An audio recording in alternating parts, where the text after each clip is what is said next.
জেলে চলে যাবেন।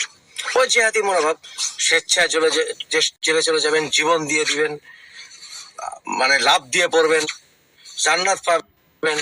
মানে ইসলামের যত ব্যাখ্যা প্রয়োগ আছে এরা চ্যাম্পিয়ন। তারা সুষ্ঠু প্রক্রিয়া দাবি করবে না, বলবে যে সুষ্ঠু প্রক্রিয়ায় তাকে বিচার করা হোক, এর জন্য তাকে বের হয়ে আসতে হবে, এটাও বলবে না। বা কোন আইনে বেরিয়ে আসবে এটাও তারা জানে না। তারা মূলত বের করে আনতে হবে, মারতে হবে, কিলাতে হবে, রক কাটতে হবে, এটা হচ্ছে তাদের রাজনীতি।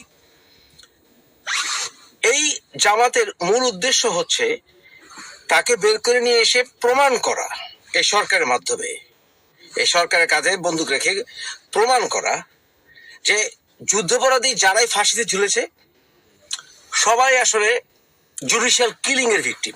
এটা তারা প্রমাণ করতে চাচ্ছে। ওই পুরো প্রসেসটাকে ওয়ান্স এন্ড ফর অল তারা প্রশ্নবিদ্ধ করতে চাচ্ছে।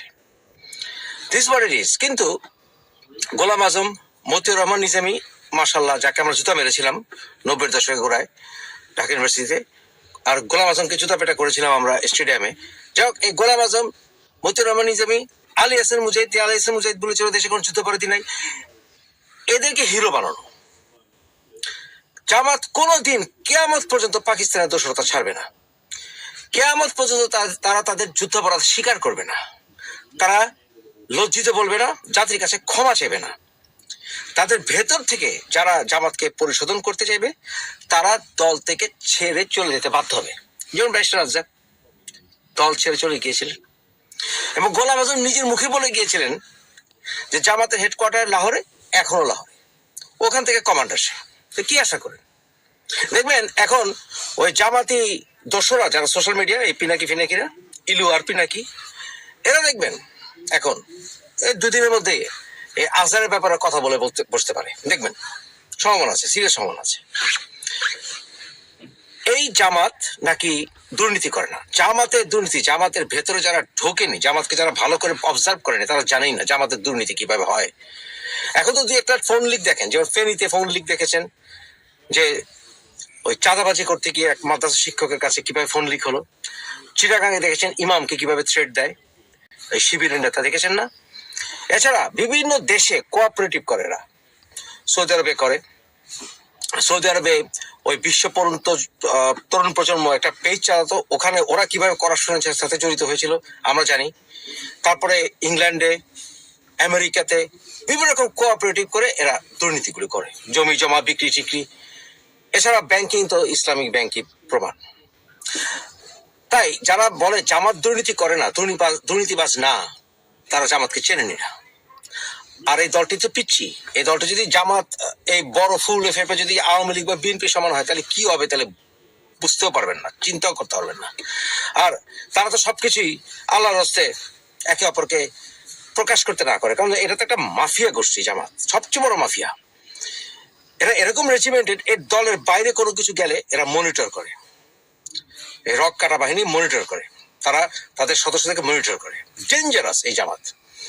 এবং তারা বিভিন্ন ক্যারিজমেটিক ক্যারেক্টার ব্যবহার করে এদের আসলে ক্যারিজমেটিক একটা রূপ দেয় নিজেদেরকে উল্টো। তাই ওরা এখন এই শফিকুর রহমানের অলি বানিয়ে দিয়েছে।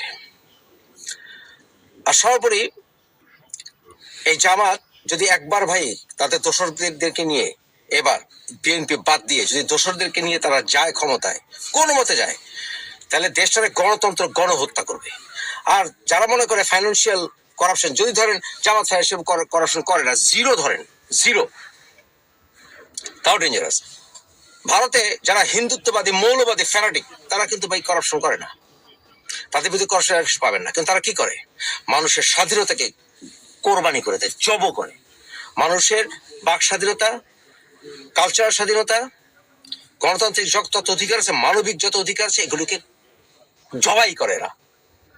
শুধু অর্থনৈতিক মুক্তি তো সবকিছু নয়। কিভাবে কাজ করে ভয়ঙ্কর গোষ্ঠী ভাই ভাবতেও পারবেন না। যারা ভিক্টিম হয়েছে তাদেরকে জিজ্ঞেস করবেন। এবং এই দল থেকে বেরোলেও চুপ থাকতে হয়।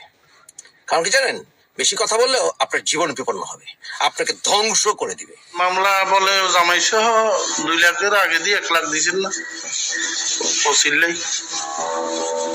হ্যাঁ এগুলো শেষ হয়ে গেছে।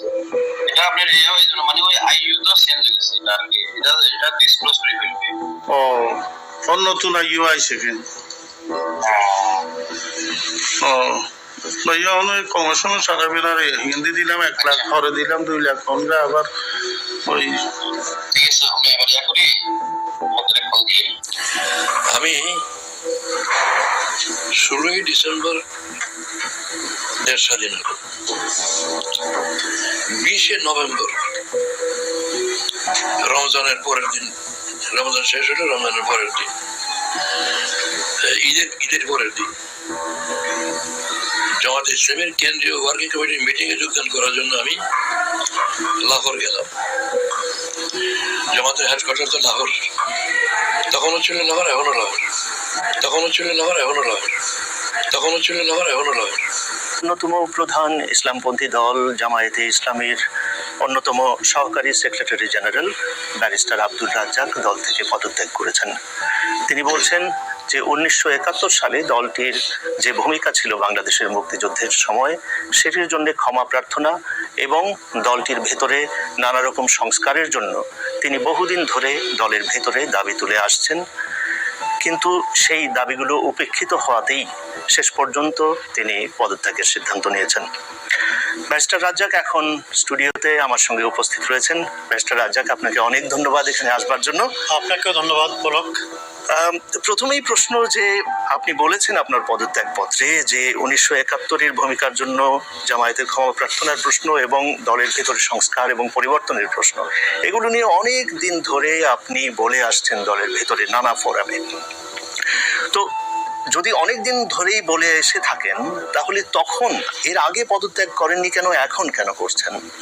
না, আমার ইচ্ছে ছিল, আমি ভেবেছিলাম যে জামাত ইসলামীকে আমি কনভিন্স করতে পারবো, বোঝাতে পারবো যে 71-এর জন্য তাদের ক্ষমা চাওয়া উচিত এবং আভ্যন্তরীণ সংস্কার করা উচিত। তো আমি বিশ্বাস করি এই দুটো জিনিস যদি আমি অ্যাচিভ করতে পারতাম, সেটা একটা ঐতিহাসিক অর্জন হতো জামাতের জন্য এবং সম্ভবত বাংলাদেশের জন্য। সুতরাং আমি প্রচেষ্টা চালিয়ে গিয়েছি। যখন আমি ফাইনালি শেষ পর্যন্ত দেখতে পেলাম যে আমি I have come to the end of the road, তখনই আমি পদত্যাগ করলাম। তো আপনি যেটা বলেছেন যে এই 1971-এর ভূমিকার জন্য জামায়াতে ইসলামীর ক্ষমা চাওয়া উচিত, এই ব্যাপারটা এতদিন হয়নি কি কারণে? আসলে পলক, অনেকগুলো কারণ আছে। আসলে আমাদের সংস্কৃতিতে ক্ষমা চাওয়ার সংস্কৃতিটা খুবই কম। যেমন আমি যদি বলি যে 1731-এ আমরা যদি দেখি যে বেঞ্জামিন ফ্র্যাঙ্কলিন আমেরিকার একজন ফাউন্ডিং ফাদার্স ছিলেন, তিনি ক্ষমা চেয়েছিলেন এবং অকপটে ক্ষমা চেয়েছিলেন। এখানে আমরা দেখি ব্রিটিশ পার্লামেন্টে প্রধানমন্ত্রী দাঁড়িয়ে বলেন যে আমি ভুল করেছি, আমাকে মাফ করেন। জালিয়ানওয়ালাবাগের হত্যাকাণ্ডের জন্য যদিও ডেভিড ক্যামেরন ক্ষমা চাননি, কিন্তু কাছাকাছি উনি গিয়েছিলেন আর কি। তো আমাদের দেশে এখনো যে সংস্কৃতি নেই। 2 নম্বর হচ্ছে জামাতের মধ্যে এই নিয়ে দ্বিধাদ্বন্দ্ব ছিল, বিভক্তি ছিল। কিছু লোক ক্ষমা চাওয়ার পক্ষে ছিলেন, কিছু লোক ক্ষমা চাওয়ার পক্ষে ছিলেন না। আর 3 নম্বর যেটা ছিল যে জামাত একটা ডেমোক্রেটিক পলিটিক্যাল পার্টি, এটা পার্টির ভিতরে তারা গণতন্ত্রের চর্চা করে, সুতরাং সেখানে অধিকাংশের মতামতই প্রাধান্য পেয়েছে। কিন্তু একটা কথা আমি বলবো পলক, সেটা হচ্ছে যে যারা জামাতকে পরিচালনা করেছেন এটা তাদের ব্যর্থতা। তারা এই তাদের ফলোয়ারদেরকে বা জনগোষ্ঠীকে, তাদের সমর্থকদেরকে ক্যারি করতে পারে।